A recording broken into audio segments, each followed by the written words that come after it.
Hello and welcome to Just Questions. I'm Jocko, and there are many questions. And I'm probably gonna just jump right into this. So I ain't hearing no one talk about this. I saw this on another guy's show.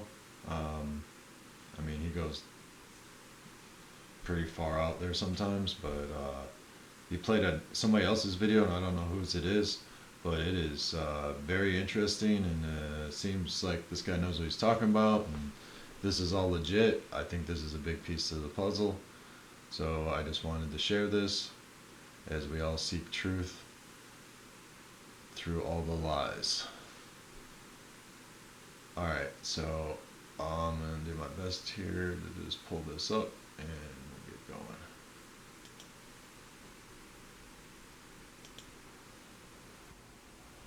Oh shit. That's right. Sorry about this. Jet and what it was doing on September the 10th. This particular jet, its registration number is November 1098 Lima. Okay, that is a Bombardier Global 6500 that goes by a call sign in the United States Army and publicly within air traffic communication as Axel 10. Okay, a quick backstory: this particular plane has been outrigged with the United States Army. There looks like a spy program called Athena and Hades. Here's another article that's talking about the Hades program, how it's going to modernize aerial military intelligence, and it's got these these private jets that look like private jets but are far from private jets. They're spy planes. Okay, what the fuck is this? This is getting interesting, but it only gets more interesting. Believe me, please keep watching. I'm gonna just keep playing this guy here. Here we go. Fort Bliss, El Paso, in Texas, for a destination in Montana under call sign Axel 10 at 7:47 a.m. local time. When the jet gets to the Provo, Utah area, the jet loses significant altitude and speed and communicates with the tower, which I've downloaded that communication, where the pilot identifies himself as Axel 10 and requests a flyby of Provo Airport to then continue on to its destination in Montana. The tower grants the request, and the jet slows down and lowers to an altitude of 5,425 feet. Okay, I'm going to zoom in. Right outside over the lake of Orem, Utah. Why this is significant is at this very moment, Utah Valley University is right here. This ISR spy jet is right here. It's flying at 118 knots, which is essentially the stall speed, the minimums, at an altitude of actually 600 feet when you take into account Orem's altitude of 4,767 feet above sea level. After spending 50 minutes on the... Okay.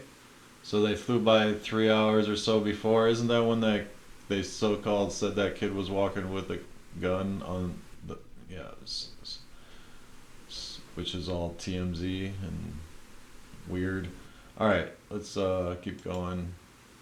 And once again, as it approaches the Salt Lake Orem Provo area, it calls to the tower, it lowers, it slows, and it requests for another flyby over the Provo airport.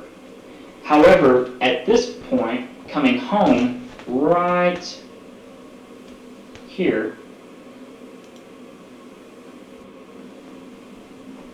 The timestamp of the jet at this very moment is 12:48 Mountain Time.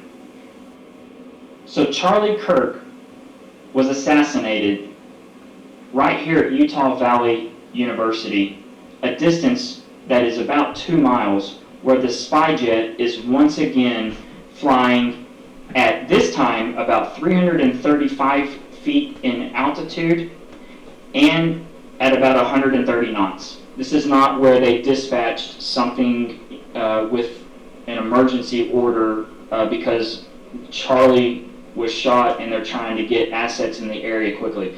This was set. This was pre-done. And there's really no way to get around the fact that this jet was flying in the area 3 hours and 8 minutes before. I really don't have any explanation for this. Just like JFK.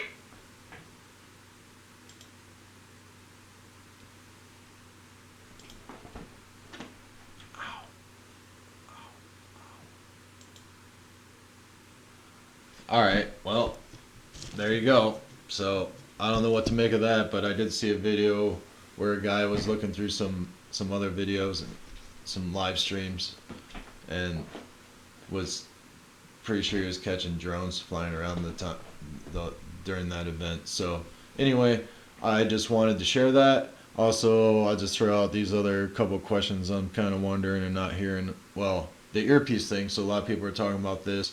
I heard Owen talk about this. He was saying the earpiece probably had a wire that ran around and down to the mic, and then the earpiece flies right away and it pulls on the wire, which does the thing to the shirt, which, I mean, could explain it, but it's like there's tension in that wire.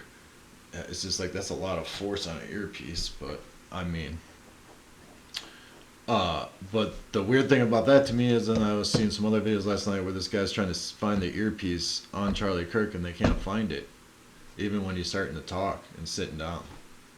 There's a pretty close up and does not look like he has an earpiece, and you definitely see something fly right there.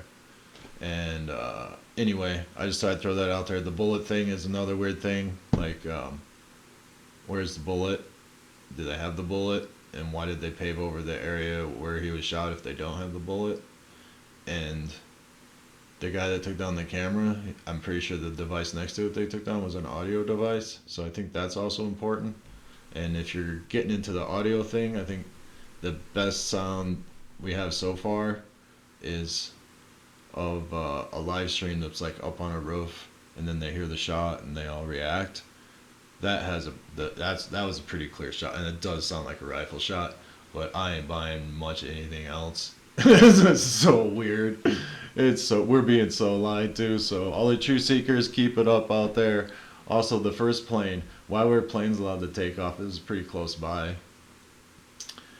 And just curious if that plane, when it took off and then it came back and landed, if it had the same amount of people on it. But I mean, just asking questions. All right, keep seeking truth and keep these people's toes in the fire for a little while. Until hopefully we can. Wouldn't it be just unbelievable if the people got justice for one of these assassinations that are carried out by intelligence? Because I don't know, man. If that video is real, there's a lot more questions to be asked. All right. Have a wonderful day, everyone, and just